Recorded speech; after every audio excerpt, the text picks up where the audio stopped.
Ya sekarang kita keluar aja Pak. Bapak keluar dari Kristen, saya keluar dari Islam. Kita lihat teks ini, ada nggak mengatakan Yesus Allah? Bapak harus belajar dulu itu teksnya. Iya, Bapak juga harus sama, belajar iya, juga. makanya. Lah iya, makanya sama kan. Iya kan?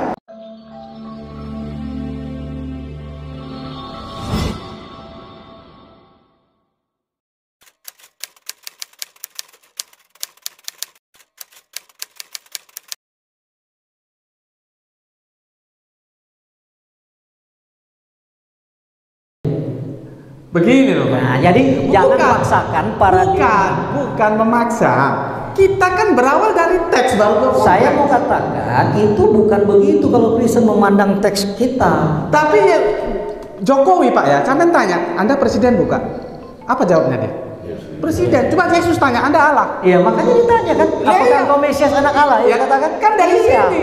Iya. Bukan Pak, dia kan anak Allah, bukan Allah. Betul. Tetapi anak Allah yang dimaksud sang penulis itu adalah Allah. Itu menurut Bapak. Nah, loh, menurut eksegesa yang ketat. Nggak bisa. Menurut Yohanes. Nih, di Injil Yohanes ada berapa poin yang Yesus katakan, termasuk aku akan memberikan hidup kekal. Iya. Sudahlah, saya sudah baca ya, semua makanya, itu. tidak mungkin. Hadirkan satu ayat dari Injil Yohanes, Yesus Allah. Enggak ada bicara begitu. Yang ada anak Allah kan? Bukan, gini loh. Saya mau tanya. Ketika seorang mengatakan aku mengampuni engkau, aku memberikan hidup yang kekal, apakah itu manusia biasa bisa ngomong begitu? Loh, kan saya sudah bilang. Nggak bisa. Saya kan sudah bilang, Yesus itu diberi keistimewaan. Al-Quran pun mengiyakan. Itu paradigma Al-Quran. Paradigma Alkitab tidak begitu bahwa Yesus sekedar diberikan. Ya sekarang kita keluar aja Pak. Bapak keluar dari Kristen, saya keluar dari Islam. Kita lihat teks ini, ada nggak mengatakan Yesus Allah? Bapak harus belajar dulu itu teksnya. Iya, Bapak juga harus belajar iya, juga. Makanya. Lah iya, makanya sama kan. Iya kan? Nah, jadi saya yang belajar Injil Yohanes, ya, itu jelas Yohanes bermaksud mengatakan Yesus itu Allah. Iya, saya mengatakan, saya tidak mengintervensi Yohanes seperti Bapak. Yesus mengatakan Yohanes mengatakan Yesus anak Allah. Nggak pernah Yohanes ngomong Yesus Allah. Iya, karena Gus Metik hanya ambil katanya aja, tidak melihat seluruhnya. Saya lihat seluruhnya. Mana ini? Ini saya kasih, ayo. Tunjukkan Yesus. Saya sudah sampaikan tadi, contoh Yohanes 1 ayat 1 juga sudah sangat jelas. Sangat jelas apa Pak? Sesama kekristenan Firman itu adalah Allah. Itu jelas Pak, tegas sekali itu. Iya, kalau Bapak potong di situ, coba dari awalnya. Pada mulanya firman bersama dengan Allah, firman adalah Allah. Justru dari awal itu jalinan kalimatnya sudah bermasalah. Ya. Gitu loh. Enggak lah. Jadi ginilah, tunduk kepada teks ya. Sebab Bapak jawab, ada nggak Yohanes mengatakan Yesus itu Allah? Ya, teks Yohanes 1 ayat 1 sangat jelas. Siapa bilang? Udah Gus belajar bahasa Yunani. Bagaimana? Belajar bahasa Yunani. Saya belajar sedikit-sedikit. Belajar. Kalau itu bisa parsingnya. Bagaimana? Bisa memparsing dan sebagainya. Enggak, saya sudah cukup. Iya, ya, Bapak juga kan makanya Bapak kan pintar bahasa Yunani. Saya sudah jelasin tadi Yunani yang satu. Mana? Kan itu teon dan teos beda dong. Apa? Teon dan teos itu kan beda. Teon dan teos itu Pak, itu posisi dia di kalimat. Teos itu sebagai subjek, teon itu sebagai objek. Bukan artinya berbeda. Loh, tapi kan ada tonnya Pak, ada tonnya. Jadi teos. Bentar, Pak, ada ton teos ini saya kasih tahu Pak, bahasa Indonesia ada subjek, predikat, kemudian objek, keterangan, SPOK. Nah, kalau Bapak tanya apa beda teos dan teon, teos itu subjek. Teon itu dia ketika sang teos itu dijadikan objek di dalam kalimat itu. Saya sudah jelaskan Yohanes 1 ayat 1 tadi dari awal, itu sangat jelas dari teks Yunaninya, dari parsingnya, dia punya kasus, bukan kasus pidana ya, kasus-kasus yang saya bilang tadi, ya, imperfect misalnya dan sebagainya, itu sangat jelas. Itu Yesus adalah Allah karena dia mulai dari kekekalan sudah ada. Sudah ada. Iya, saya juga sangat jelas bahwa dari Yohanes 1 pasal 1 Yesus itu bukan Allah. Itu aja. Iya. Kan sama kan. Orang teksnya tapi juga. kan Gus cuma melihat bahasa Indonesianya toh. Bagaimana? Cuma lihat bahasa Indonesianya toh. Lebih tunjukkan Yunaninya. Ya sudah kan tadi. Mana? Apa mengatakan Yesus itu Allah? Loh, bukan masalah Yesus itu adalah Allah, itu memang itu dikatakan di frase yang ketiga. Lalu di frase pertama saya sudah jelaskan tadi, dia ada dari kekekalan firman itu. Iya, ada nggak sebuah teks Yesus itu Allah? Sekarang aku mau nanya, Yesus dalam Alkitab itu ada sebelum lahir atau tidak ada sebelum lahir? Kalau Gus sebagai kristolog kan, iya. Kristolog berarti iya. mengacu pada pemahaman Alkitab. Iya. Nah, menurut Alkitab, apakah Yesus punya eksistensi sebelum dia lahir sebagai manusia? Punya. Sebagai apa? Sebagai apa? Sebagai apa dia punya preeksistensi? Sebelum dia menjadi manusia dia sebagai apa? Dia sebagai hamba. Sebagai apa? Sebagai hamba. Hamba di surga maksudnya? Iya. Dia ada di mana? Ada di mana dia sebelum jadi manusia gitu? Hamba kan waktu dia jadi manusia. Enggak, waktu di sana juga dia tetap hamba. Mana ada teksnya di mana di Alkitab? Bagaimana? Teks Alkitab mengatakan Yesus di sananya hamba, sebelum dia datang ke dunia itu sebagai hamba, itu mana teks Alkitabnya? Ya mana teks Alkitabnya Yesus saya tanya Allah. Begini loh Gus, sebentar. Enggak. Saya sudah jelaskan. Yesus ada Allah di sana. Saya mau tanya. Sekarang saya gantian nanya. Gus kan ngaku kristolog nih. Iya. Berarti kan pakai ayat Alkitab dong. Iya. Kristus ya. Iya. Nah, saya mau nanya, tunjukkan dalil Alkitab yang mengatakan Yesus sebelum jadi manusia dia juga hamba di sananya. Berarti kan dia ada sebelum jadi dunia kan Gus bilang ada praeksistensinya. Iya. Nah, sebagai hamba mana teks Alkitabnya? Tolong sampai dia. Saya buka ya. Iya. Oke, saya cari dulu. Saya perlu waktu. Iya. Iya. Mungkin bisa diisi yang lain. Iya, silakan. Ya sambil mencari lah. Ya jadi gini, saya sebagai orang Kristen, Pak moderator, saya tadi mau tanya, belum waktunya tanya ya? Belum. Sudah habis malah waktunya nanya, Pak. Bapak sudah habis waktunya nanya, Pak. Belum tanya loh saya. Walaupun belum nanya, sudah habis, Pak. ya jadi saya sebagai orang Kristen sering sekali ditanyakan saudara-saudara saya yang Muslim, mana di Alkitab menyatakan Yesus adalah Tuhan? Perdebatan ini tadi. Bahkan saudara saya yang Muslim pun dia selalu jadi imam di Masjid Agung Bandung menanyakan saya juga dulu tahun 92 sampai 80. Saya menjawab, kalaupun ada sebutan itu, lantas Yesus itu fiktif, tidak berbuat apa-apa untuk manusia, so apa gunanya? Nah, jadi kekristenan menyimpang itu adalah bukan soal nama, walaupun itu disebutkan di Yohanes 1 tadi, tapi dia adalah kita melihat karyanya, ya kan, melihat mujizatnya, melihat nubuatnya, melihat kuasanya, dilihat pengajarannya. Ini adalah manifestasi, justifikasi untuk mengatakan memperkuat dia adalah Allah dalam hakikat keilahian. Nah, kenapa bingung kita ada anak Allah, dia ada anak Allah? Itu bisa dipisahkan fase. Sebelum dia turun menjadi firman menjadi manusia, itu fasenya dia adalah ilahian. Kemudian turun menjadi manusia itu anak Allah berusaha anak. Iya kan? Jadi itu jelas fase-fase kapan dia disebut anak Allah, firman menjadi manusia. Karena Yesus sendiri itu di dalam Alkitab banyak sebutannya. Ketika dia mengajar dia disebut guru. Iya kan? Coba bisa Pak. Ada disebut anak Allah. Sebentar Pak. Coba carikan ayat ketika Allah membentangkan kaki langit. Saya agak kesulitan nyarinya. Mungkin ada teman-teman bisa bantu. Mungkin teman bapak-bapak membentangkan kaki langit. Ya jadi kita melihat justru sesuatu yang menjadi manifestasi sebutan status itu manifestasi dan justifikasi. Kalau saya ngaku sebagai guru pada perjanjian lama, perjanjian baru. Enggak, dok KB Injil perjanjian lama.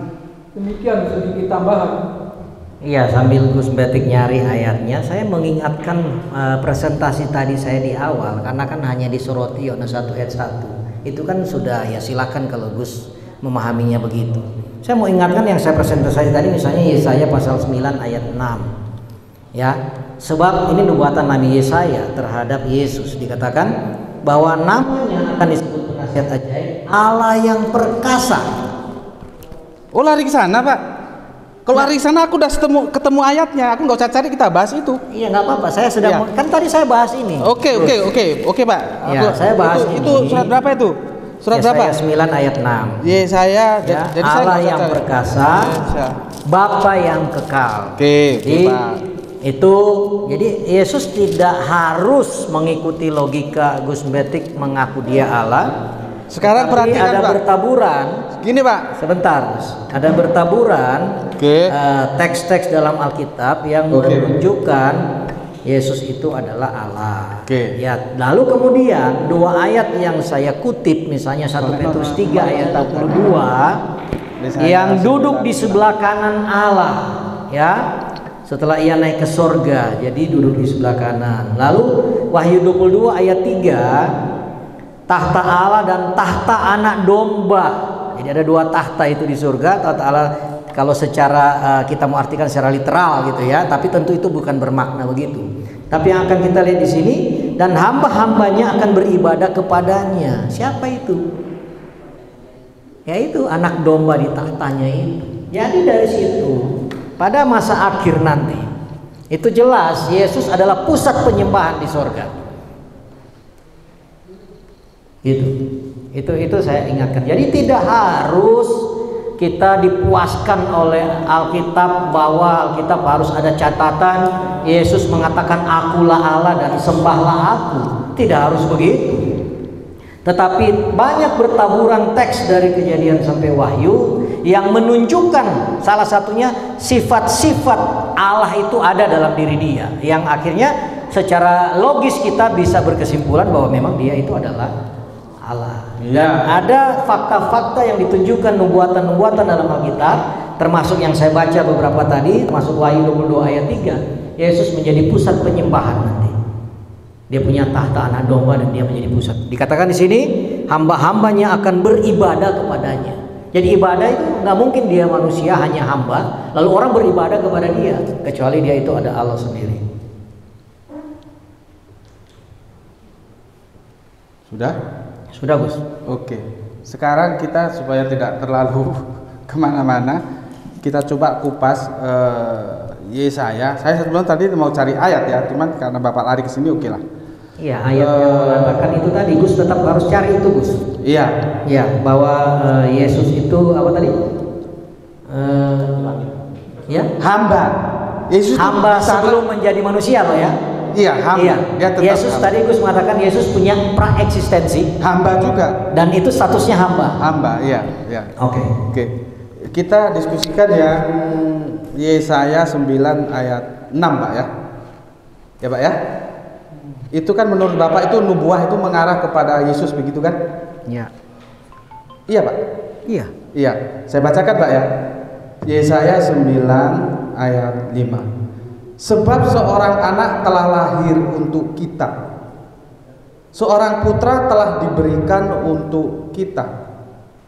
Lambang pemerintahan ada di atas bahunya, dan namanya disebutkan orang penasihat ajaib, Allah yang perkasa, Bapa yang kekal, Raja damai. Oke, Pak ya. Sekarang coba kita ini ayat mengarah kepada Yesus, Pak. Iya. Nubuatan Yesus. Iya. Oke. Coba kita lihat tempusnya, Pak. Tempus delicti, ya. Bapak perhatikan di situ ada sebab seorang anak telah. Iya. Bagaimana bisa dikatakan dengan Yesus? Yesus berapa ratus tahun kemudian? Iya. Ini telah mengatakan. Terus berikutnya, Bapa. Yesus nggak pernah disebut Bapa. Yesus itu Allah, anak Allah. Gitu loh, Pak. Jadi Bapak salah. Ini menjelaskan tentang anak raja. Itu nubuatan, Pak. Jadi Yesaya melihat dalam perspektif itu sudah telah terjadi. Sudah telah gimana orang telah kok? Iya, makanya Gus kan nggak masuk ke paradigmanya Alkitab. Tidak, Pak, ini telah. Gitu. Teksnya bilang telah. Gitu loh. Tidak bisa. Sedangkan Iya. Yesus itu berapa 700-an tahun kemudian. Ini bilangnya telah, berarti kan bukan Yesus. Bapak juga ya, Pak? Ya. Berarti Yesus itu Bapa Nah, kita. makanya saya katakan tadi, Yesaya mengatakan Bapa yang kekal. Berarti Bapa juga. Nah, pertanyaannya kan, apakah Yesus yang disebut Bapa yang kekal itu, istilah Bapa itu yang Yesus bilang Bapa itu berarti sama? Kan itu. Saya udah bilang tadi kan, satu kata kan belum tentu maknanya sama. Iya, masa satu orang jadi bapak sekalian jadi anak kan ya bagi dirinya sendiri. Gimana itu? Iya, Yesus, makanya. Yesus dibilang anak Allah tapi disebut juga bapak. Padahal tidak Iya. pernah, Pak. Jarang sekali Itulah, Yesus disebut itulah yang disebut eksegesis. Biarkan kalau kalimat Alkitab mengatakan begitu, kita terima begitu. Lah kenapa Bapak tidak terima anak Allah kok dirubah menjadi Allah? Lah itu kan makanya lihat dari perspektifnya. Loh, kalau ini Tadi kan kalau Bapak bilang Yesaya, nggak usah lihat perspektifnya, lihat apa kata ayat. Lah ayatnya bilang Yesus anak ayat Allah. itu ada perspektif. Ketika Yesaya menulis ini, dia punya perspektif tentang tulisannya. Jelas, tapi Iya. perspektifnya itu telah, tempus delictinya mengatakan telah. Sebagai nubuatan, gitu loh. Itu loh. Nanti Gus bisa protes, kok telah lahir Bapak, kok Bapak lahir, kok Allah yang perkasa lahir. Itu loh. Makanya itu kan ini perlu disampaikan. Kalau mau mempelajari Alkitab, terima saja data yang ada di dalamnya. Ya kalau begitu, setiap data, kenapa Bapak tidak terima data Yesus anak Allah? data itu ada dalam tidak berdiri sendiri, dalam perspektif penulis. Jadi jangan Bapak pelintir, saya bilang data berarti hanya data. Tidak. Loh. Data dalam Alkitab dari perspektif penulisnya. Pak. Paham nggak? Pak. Sebentar. Data jangan dimanipulasi langsung cut, jangan.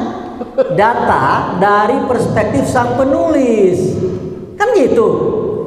Iya, itulah namanya hermeneutika yang eksegesis, bukan eisegesis. Pak. Bapak Gus yang melakukan eisegesis, gitu loh Gus. Nah, ini kan balik menuduh. Saya tidak pernah melintir, Pak. Bapak bilang memelintir. Saya tunduk terhadap teks. Teks Anak Allah. teks yang dimaksud oleh penulis. Iya kan anak Allah tuh? Teks yang dimaksud oleh penulis. Kok Bapak tahu maksudnya penulis? Bapak apa menulis itu? Loh, dari Ya hermeneutik kan? Ya. Itu kembali ke hermeneutik. Iya, dari mempelajari satu kitab itu, Loh, lah satu iya. surat itu. Gini loh, tidak berdiri sendiri itu. Iya, tidak berdiri sendiri, tapi teksnya bilang Yesus itu anak Allah. Yohanes 1 ayat Bapak 1 melintir bilang menjadi Allah. Allah. Kok saya dibilang yang melintir? Yohanes 1 ayat 1 bilang Allah. Berarti kalau mau berdasarkan pemahaman Gus, Siapa bilang Gus Betting Yohanes akan itu bilang Allah? Yohanes satu bilang itu bukan Allah. Jalinan kalimatnya aja nggak beres kok.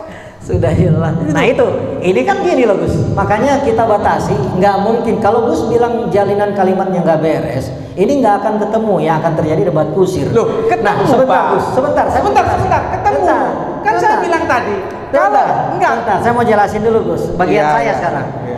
Jadi saya sudah batasi ini, kalau saya diminta presentasi Yesus menurut Alkitab, lalu sudah diterima dengan paradigma Alkitab itu salah, maka sia-sia saya menjelaskan Yesus dalam Alkitab.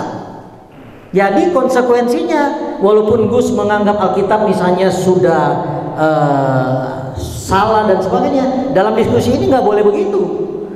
Karena buat apa saya presentasi Yesus dalam Alkitab yang menurut Gus sudah salah, sia-sia, nggak ada gunanya saya presentasi Yesus. Makanya itu nanti di tema berikutnya kita bahas Alkitab kita dan Al-Quran. Jadi nggak bisa ayat saya ini disalahkan sama Gus, nggak bisa. Ya sudah, nggak bisa saya jelasin. Buat apa saya jelasin? Karena saya menjelaskan berdasarkan ayat-ayat dalam Alkitab. Kalau Gus sendiri sudah mengatakan ayat ini palsu misalnya, nggak ada gunanya. Buat apa ini tema ini? Gitu loh Gus. Sudah saya jawab. Iya. Dari sejak detik pertama hingga detik saat ini saya tidak pernah mempermasalahkan itu asli atau palsu atau tidak. Kenapa Bapak mengatakan begitu? Saya ini interupsi. Gus mengatakan ayat 1 itu kalimatnya sudah tidak benar. Itu sudah mengatakan bahwa ayat ini awal abad. Kayaknya kan logikanya begitu Gus. Tidak, saya kan mengatakan berikutnya. Itu presuposisinya Gus dalam menilai Yohanes 1. Bukan, saya tadi saya mengkritisi dengan solusi. Saya bilang apa? Sebentar, Ayat itu ini, pertanyaan saya begini, Yohanes 1 ayat 1 itu kalimat yang benar atau kalimat yang aneh? Kita lihat dari apa? Kalau lihat dari sastra, oke. Saya kan bilang begitu dari tadi.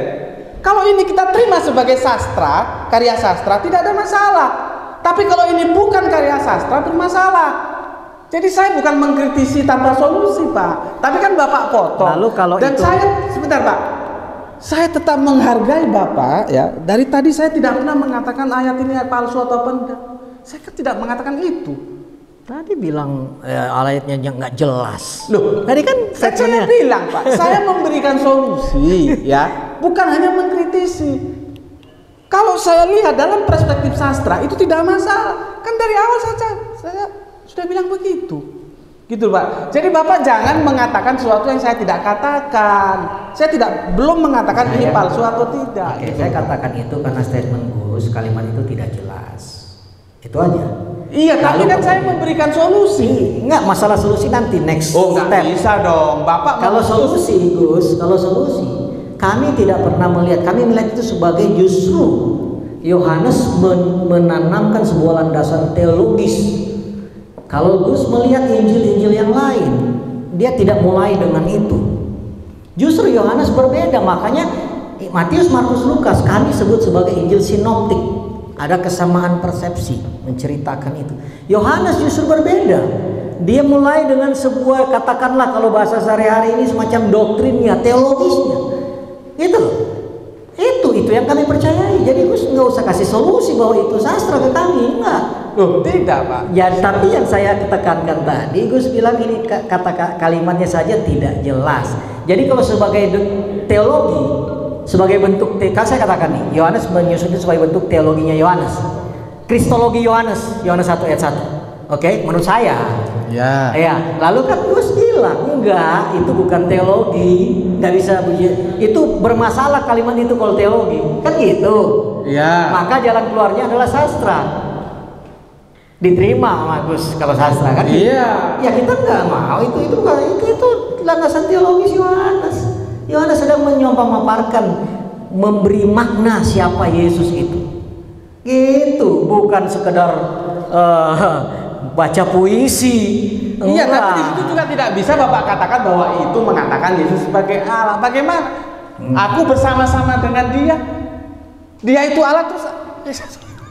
Pada mulanya aqua bersama-sama dengan gelas, aqua adalah gelas. Itu logika mana? Ini Gus kan kasih ini nih, Cleo sama Cleo Gus.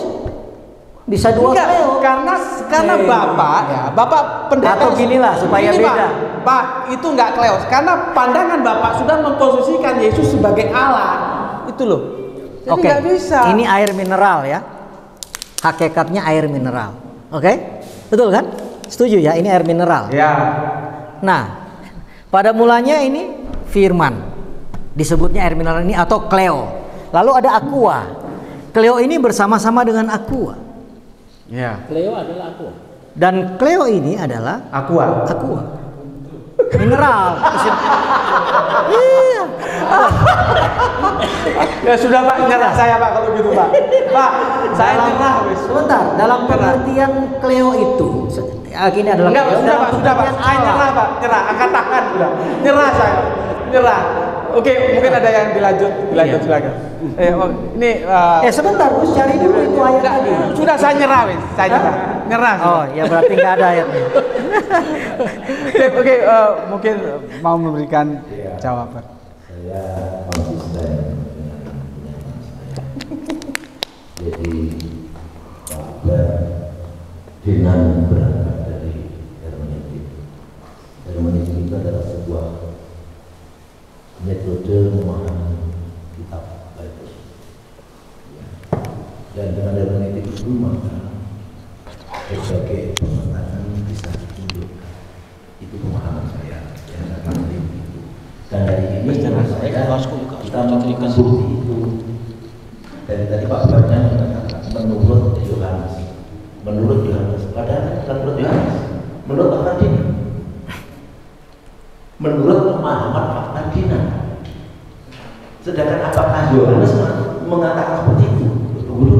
Kenapa saya katakan itu? Karena kalimat yang muncul tidak begitu. Ada firman, ada anak Allah, ada Allah. Apakah dalam 3 statement ini adalah sesuatu yang sama menurut Yohanes? Kan tidak. Kalau sama, ngapain Yohanes menggunakan istilah-istilah tertentu yang berbeda-beda? Jadi kita mencoba menembus tentang waktu yang panjang menjadi Pak Yohanes. Begini. Padahal apakah menurut Pak Yohanes? Tidak, menurut Aberdina. Disitulah sebenarnya hermeneutik bermain. Itulah sebabnya saya katakan hermeneutik itu ketika kita mengalami benturan, cari jalan keluar agar kita bentur. Misalkan, apakah Tuhan Yesus itu Tuhan? Apakah Yesus itu manusia? Sebetulnya itu pertanyaan kita mati. Kalau dia manusia pasti bukan Tuhan. Kalau dia Tuhan pasti bukan manusia. Tapi dicarikan jalan keluar. Yesus adalah Tuhan saat, Yesus adalah manusia saat dimasukkan unsur waktu. Sehingga lalu kompromi ketemu di situ. Jadi nggak berbenturan dong. Kan masanya berbeda. Kan gitu. Padahal itu juga bermasalah. Ketika Tuhan sedang di dunia, lalu Tuhan yang di luar dunia di bumi, ada nggak Tuhan yang kalau sedang lagi di bumi, tugas-tugas Tuhan ada penggantinya? Itu bermasalah. Kalau kita mau menggunakan kata begitu. Pada waktu Tuhan jadi firman di Iya. bumi, Tuhannya di sana tidak punya firman, masalah. tidak punya firman dia. Tuhan itu metafisik, Pak, nggak seperti kita ada di sini lalu nggak ada di sana. Nah, saya ingin bawa ke sana tadi. Ini dari tadi itu. Ya justru itu menjadi sesuatu yang sangat naif gitu ya. Ya. Karena itu Tuhan tidak mungkin menjadi manusia dan tidak mungkin manusia menjadi Tuhan. Apalagi lalu penjelasannya Yesus itu Tuhan 100%. Yesus itu pada saat waktunya manusia 100%. Kalau Tuhan menjadi manusia, tanda petik, maybe, tanda petik. Tapi kalau sudah menjadi manusia 100%, lalu menjadi Tuhan lagi, bermasalah. Kalau dulu ini manusia Tuhan dan Tuhannya tidak hilang, berarti bukan 100% manusia. Itu bukan 100% manusia. Kalau sudah 100% manusia, dia sudah manusia utuh. Maka dia tidak kuasa untuk mengambil janji kembali. Itulah mengapa sekarang ini terjadi semacam kegaduhan teologi tentang Kekristenan. Kalau Bapak Ibu cermati, kalau mau pergi ke Amerika, pergi ke Jerman, pergi ke berbagai negara di luar sana, maka gereja ditinggalkan oleh orang. Mengapa ditinggalkan orang? Karena tidak bisa menjelaskan duduk perkara, 3 yang 1, 1 yang 3 dan sebagainya. Saya kebetulan berkunjung di sejumlah negara dan saya mengamati begitu. Salah satu yang agak lama di New Zealand. Di New Zealand itu malah agama nggak boleh diajarkan. Agama apa? Sampai nggak boleh diajarkan. Dan kalau penjelasan datang ke New Zealand, silakan buktikan ngomong saya di Wellington City. Silakan Anda saksikan. Di sana gereja-gereja tak buka. Bahkan di 13 di sana ada 2 gereja yang dibeli, yang dijual. Karena sudah nggak ada jalan, sudah nggak ada. Masyarakat di sana kesulitan memahami konteks bagaimana manusia lalu Tuhan lalu manusia, 3 yang 1, 1 yang 3. Bahkan kalau kita bicara Trinitas, bagaimanapun kita bicara Trinitas karena kita bicara Yesus sebagai Tuhan. Maka lalu kemudian seperti saya katakan tadi, ada yang namanya konsili Nikea yang 3:25. Tapi itu dalam konteks Yesus. Bagaimana dengan Roh Kudus menjadi 3? Itu juga ada pertemuannya dan penetapannya. Walaupun bisa dijawab dengan katakan itu untuk meluruskan yang barang bengkok, jadi meluruskan barang bengkok itu sah-sah saja, menegaskan kembali. Faktanya itu menimbulkan permasalahan yang tidak sedikit. Faktanya. Ya, jadi saya sedikit interupsi Pak. Jadi pemahaman Bapak bahwa gereja ditinggalkan karena seorang imam dan juga karena cara berpikir orang Eropa Barat tentang keagamaan itu sudah berubah, dinamis mereka jual, dia tidak butuh ruang gedung untuk beribadah kepada Tuhan, dia menjadi lebih personal.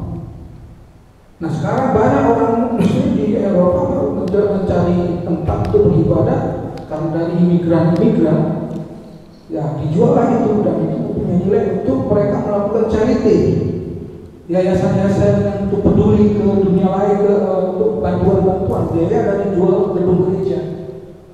Nah sekarang ini Pak, gereja di Eropa itu kecenderungannya fenomenanya adalah gereja virtual sekarang. Orang bisa menggali apa saja.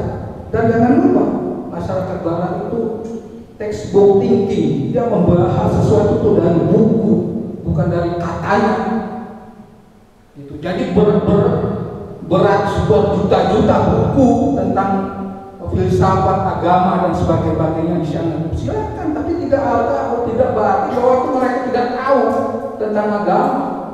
Maksud saya Pak, banyak gereja yang berubah menjadi. Betul, tapi karena itu paradigma mereka beribadah itu saya sudah berubah.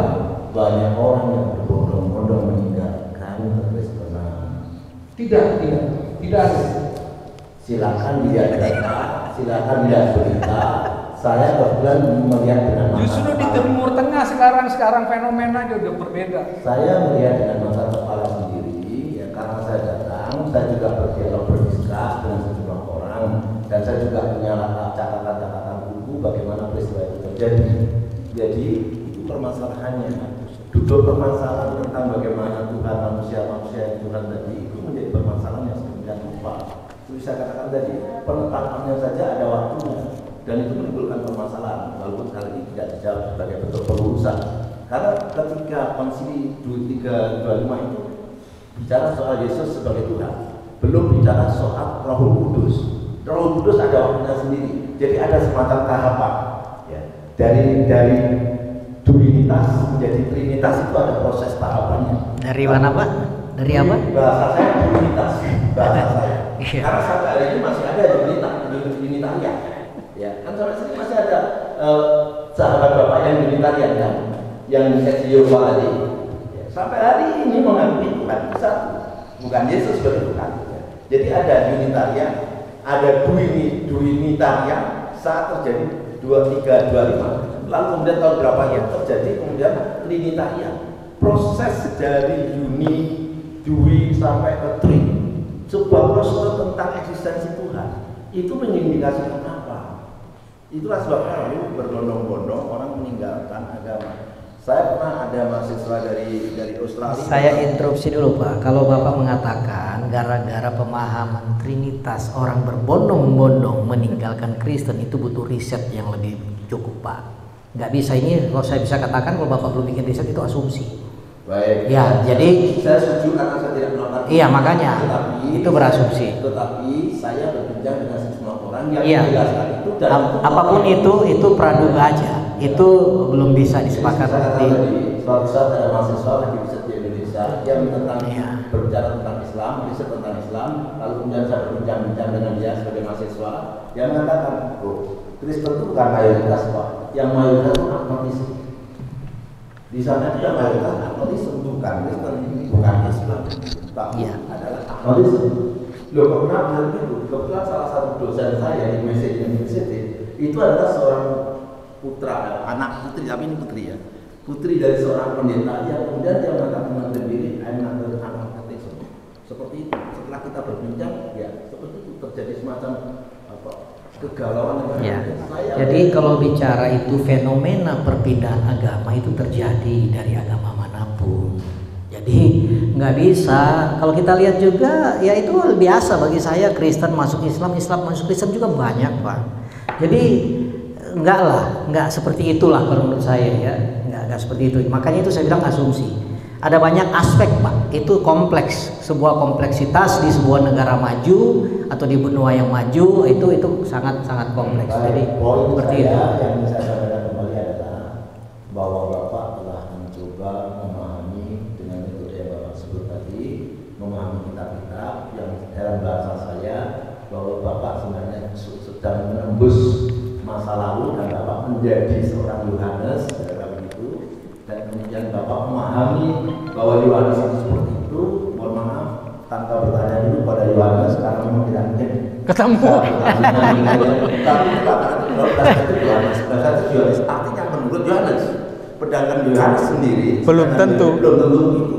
Karena apa? Mengapa beliau mengatakan itu? Karena untuk konsistensi. Ya ketika tadi mengatakan Yohanes katakan gitu ya, bahwa awalnya mulanya adalah firman. Firman itu bersama dengan Allah kan gitu kan lah. Lah firman itu adalah anak Allah gitu kan ya.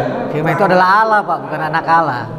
Firman itu adalah Allah. Rangkaian kalimat itu, ya rangkaian kalimat itu harus dipertahankan. Maka apapun yang dikatakan, maka itu ada statement bahwa menurut Yohanes, maka yang namanya firman adalah Allah.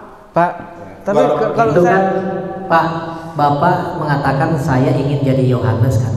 Lalu Bapak menjelaskan penjelasan saya tadi, ya. Nah, sebentar. Bapak nggak sadar Bapak sudah ingin menjadi saya tadi, Pak. Bapak ingin menjadi saya, menafsirkan apa yang saya, saya tuh begini. Itu yang Bapak lakukan gitu loh. Kenapa begitu? Karena Bapak mengatakan perspektif Yohanes. Perspektif Yohanes apa maksudnya? Iya. Nah, iya. Lalu Bapak mencoba menjadi saya. Nggak bisa kan? Berarti kan kalau Bapak menolak saya nggak boleh menjadi Yohanes, Bapak nggak boleh jadi saya. Tapi itu Bapak lakukan. Saya gitu loh. Bapak mengerti Bapak. Nah, itu ini ada psikologi komunikasi Bapak. Ada psikologi komunikasi maknanya. Ketika Bapak mengatakan ini perspektif Yohanes, pertanyaan saya, Bapak pernah bertanya pada Yohanes? Nah, saya tanya ke Bapak bertanya ke saya nggak bahwa yang Bapak sampaikan itu sesuai dengan maksud saya? Kan tidak juga kan? Bapak yang bertanya mengatakan menurut Yohanes. Iya. Menurut Yohanes. Maka saya katakan, berarti Bapak menganggap memahami menurut Yohanes. Itu kan sebuah keniscayaan. Makanya saya katakan tadi, Bapak juga melakukan hal yang sama ke saya tadi barusan. Bapak sering melakukan itu ke saya. iya, tapi Bapak ini kan ketemu. Iya. Ya, walaupun ketemu. Iya, sampai nggak pernah ketemu Yohanes. Saya ketemu kok. tulisannya. Ketemu tulisannya kan prestasinya berbeda. Bapak bertemu dengan kalimat saya yang verbal. Enggak, saya ketemu orang. Iya, dan kalimatnya kan. Gitu kan. Bapak mencoba menjadi Yohanes. Iya. Perspektif sehingga kalimat-kalimat yang berbenturan di dalam Yohanes, lalu bagaimana memadukan? Nggak mungkin dong. Yohanes kan begini, mengatakan begini, ya harus begini. Jadi begitu. Iya, memang kan persoalannya Bapak tidak menerima metode hermeneutika. Dalam presuposisi Bapak, hermeneutika ini hanya untuk memperdamaikan ayat-ayat yang berlawanan, kan begitu. Ya sudah, nggak apa-apa, itu pikiran Bapak, nggak apa-apa, sah-sah saja. Tapi bagi kami memang kami harus lakukan itu. Pikiran kami, Ya, bukan Alkitab, pikiran kami. bukan Orang Alkitab bilang tidak pernah Yesus Allah. Pikiran Bapak. Enggak, saya mencoba. Gitu. Pak, sebentar. Gini Pak, jadi kalau saya melihat Bapak itu begini. Yohanes menurut Pak Ferdinand, gitu loh. Nanti kita nggak boleh fanatik. Nanti ada Yohanes menurut Pak Lumintang misalkan, atau Pak, kita nggak enak sebut nama ya si A si B gitu loh. Itu beda lagi. Gitu Pak. Itu tapi kan terjadi juga di Bapak kan? Bagaimana? Nanti ada yang menafsirkannya begini. Lu tidak, saya tidak menafsirkan kok. Yang bilang Yesus anak Allah itu Alkitab, bukan memahami Al-Quran juga kan berbeda-beda di kelompok Bapak. Tidak, kan? Pak, semua sama. Kita kembali ke teks lah. Maka gini Bapak loh, itu tadi pertanyaan saya, Bapak bilang saya beda melihat Yohanes. Pak Stefri Lumintang beda lihat Yohanes. Lalu di kelompok Bapak apa tidak berbeda juga? Melihat tidak ada perbedaan. Kalau ketuhanan tidak ada, Pak. Ada tafsir A, tafsir B. Tidak ada perbedaan, Pak. Tidak ada, Pak. Jadi begini Pak, di dalam Islam itu ada yang hal-hal sifatnya dasar pokok namanya usuluddin. Lalu ada yang furu, ya cabang. Yang furu ini banyak perbedaan Pak, tapi yang usul tidak ada sedikit pun perbedaan. Ya. Karena apa? Bicara soal yang pokok, termasuk tentang ketuhanan. Sama Pak, Kristen juga begitu sama. Yang pokok itu kami sama, yang nggak sama. Unitarian itu berkali-kali baca Yohanes 1 pasal 1. Yang nggak sama itu kita sebut bidat Pak. Sama bid'ah kan, yang tidak sama misalnya Ahmadiyah berbeda kan sama. Tapi yang sama yang kita tidak sebut bidat itu sama Pak. Yang pokok-pokok itu Allah Tritunggal, Yesus itu adalah Allah yang menjadi manusia, itu sama. Alkitab itu sama. Itu. Jadi ya memang begitu. Kita masih ada di dunia dengan berbagai macam keterbatasan. Lah iya Pak. Gitu, kan? Supaya tidak begitu, tunduk aja apa kata Alkitab. Orang kalau kita bilang anak Allah kok saya menplesetkan menjadi Allah, itu gimana? Oke, saya akan menjawab yang tadi. Misalkan saya diperkenalkan, saya jawab Pak. Yang Tentang eksistensi Allah. Iya, hamba. Jadi Yesus itu praeksistensinya juga ya tetap aja hamba. Iya. Gitu. Mungkin Bapak bisa, maaf kalau terlalu lama saya harus tarik. Iya, nggak apa-apa Pak. Kita Karena kan sudah ngantuk juga. Saya belajar dari Bapak juga kan. Saya juga belajar dari Bapak. Maksudnya bagaimana merubah anak Allah menjadi Allah itu loh. Belajar itu. Nggak mengubah Pak. Yohanes 1 ayat 1 ada itu. Oke Pak ya. Iya, silakan. Mungkin Bapak, sorry Pak, maaf Pak. Nggak apa-apa, biasa. Mungkin Bapak bisa buka kitab Amsal dimulai 22. Amsal 22. Ya, kita baca Pak ya. Tuhan telah menciptakan aku sebagai permulaan pekerjaannya, sebagai perbuatannya yang pertama-tama dahulu kala. Itu Pak. Iya. Siapa Tuhan itu? Yaitu yang dipanggil oleh saudara tua kita Yahudi itu WH. Iya. Gitu loh. Terus siapa menciptakan aku? Itulah yang oleh teman-teman sebagai Yesusnya. Maka sebelum ini perspektif kekristenan Pak ya. Sebelum Allah menciptakan semuanya, Allah sudah menciptakan Yesus. Melalui Yesus lah Allah menciptakan segalanya gitu Pak. Dan ini sebetulnya Pak ya, ini saya kasih informasi ke Bapak. Hadis ini di Islam juga ada Pak. La haulka. Kalau tidak karena engkau ya Muhammad, aku tidak menciptakan dunia dan seisinya. Itu ada Pak. Tapi Bapak harus tahu bahwa hadis itu debatable di dalam Islam. Yang aku perlu tahu kan ini hampir sama ceritanya Pak dengan di kitab Yesaya Amsal ini. Jadi di situ Pak yang saya katakan Yesus itu mau ditarik ke time tunnel yang kemanapun tetap aja dia hamba Pak. Begitu Pak. Mohon maaf kalau terlalu lama menunggu karena saya juga sudah lelah ini Pak. Wis KO aku Pak. Ya begitulah Pak kira-kira Pak ya. Jelas ya, Tekstual tuh Pak. Saya tidak mengintervensi. Iya. Justru itu memang yang sama Pak dengan di Wahyu itu ya. Itu referensinya dengan Wahyu. Sebagai yang sulung itu ya. Wahyu pasal 3 ayat 14. Iya. Ya kalau baca lihat ada ayat referensinya Pak Alek. Ayat berapa tadi? Amsal berapa itu? Ya, ada referensinya di sini.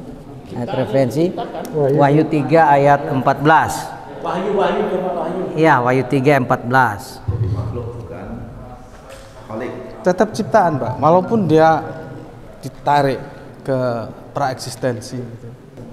Sudah Pak ya, sudah saya penuhi permintaan Bapak. Iya, jadi itu maksudnya ciptaan permulaan itu maksudnya itu sebagai causa prima Pak, sebagai penyebab segala sesuatu. Dan kalau dalam bahasa Yunaninya itu pakai istilah arche lagi Pak, sama pakai istilah arche. Iya Pak. Sama seperti Yohanes 1 ayat 1 tadi. Jadi sebenarnya itu ya ini masalah terjemahan ke dalam bahasa Indonesia. Nah, ini kan ayat yang dipakai saksi Yehova juga. Ya, yang tadi Agus bilang itu saksi Yehova itulah ayatnya mereka salah satunya. Saya belum pernah menyebut saksi Yehova Pak. Enggak, maksud saya mengatakan ini yang digunakan oleh saksi Yehova. Iya, tapi jangan bawa saya ke sana. Iya. 2 kali Bapak bilang. Satu ayat. Saya tidak melintir katanya melintir. Yang digunakan oleh saksi Yehova. Ya itu urusan saksi Yehova lah Pak. Iya. Itu urusan kita sendiri gitu. Nah, saya ini waktunya habis ya. habis. Oke. Saya kira tinggal 4 menjadi untuk Closing. Oke, baik. Oke, terima kasih. Baik, mungkin ada proses firman setengah menit atau Baik, closing statement saya, Yesus adalah Allah yang menjadi manusia untuk mati di salib demi pengampunan dosa manusia. Jadi setiap orang yang percaya kepada Yesus dia akan diselamatkan, dan pada akhirnya nanti juga Yesus itulah yang akan menjadi pusat penyembahan semua manusia. Terima kasih. Kalau dari saya ini sebagai contoh kepada teman-teman yang lain yang selalu mengajak saya untuk dialog secara virtual. Kenapa saya menolak? Bayangkan untuk membahas Yohanes 1 pasal 1 aja ini berapa jam ini nggak selesai. Padahal ini ketemu muka. Jadi itu maaf untuk teman-teman yang lain, bukan saya sombong, bukan apa kalau saya tidak mau diajak diskusi di virtual. Pikirkan, ini satu ayat aja intinya tadi yang kita bahas. Yohanes 1 pasal 1, nggak selesai berapa jam ini. Bagaimana kita? Sudah selesai dengan ini. Ya kalau dianggap selesai kan bapaknya belum memberikan jawaban ya. Ya monggo. Tapi begini Pak, saya sebagai tuan rumah ya, dengan segala hormat mengucapkan terima kasih atas kehadiran Bapak ya. Yang namanya kita mungkin terlalu asik, saya ada salah, ada apa kurang santun, apalagi Bapak lebih tua dari saya. Ini opung saya ini, saya harus hormat ini. Orang Batak gitu Pak, orang Batak diajari hormat terhadap orang tua gitu. Saya mohon dimaafkan dan saya mewakili teman-teman. Keputusan kami sebagai Islam tentunya tetap, kalau Yesus dikatakan anak Allah pun ya monggo lah, tetapi Yesus tetap bukan Allah. Walaupun demikian bukan berarti Islam tidak menghormati Yesus. Yesus yang disebut Isa, atau aku menyebutnya dengan panggilan kehormatan Kanjeng Nabi Isa, seperti yang Bapak kutip tadi, dia diunggulkan di dunia dan akhirat, tapi tetap aja dia bukan Allah. Dia adalah Nabi yang harus kami hormati, yang juga kami muliakan sebagaimana kami memuliakan Nabi-Nabi yang lain. Berikutnya sebagai terakhir, mungkin kapan-kapan saya diundang di kampusnya Pak. Siap. Maaf Pak ya, udah salah-salah kata Pak ya. Oke, terima kasih Pak. Kita salaman dulu Pak, supaya tahu. Nanti. Apa? Sudah ya. Ibu Bapak sekalian, dialog malam hari ini, dialog pada malam hari ini memang telah memakan waktu panjang, 2 jam lebih, 3 jam. 3 jam ya. Jam 8 berarti. Maaf. 4,5 ya, 4,5 jam. Memori sudah hampir habis. Iya. Seharusnya 2 hari, Pak. Hasil briefing itu 1 jam diskusi, lalu kemudian 3 Iya. Harusnya cuma 3 jam. Iya, seharusnya. Nah, tapi kalau mau dalam 2 hari, Pak.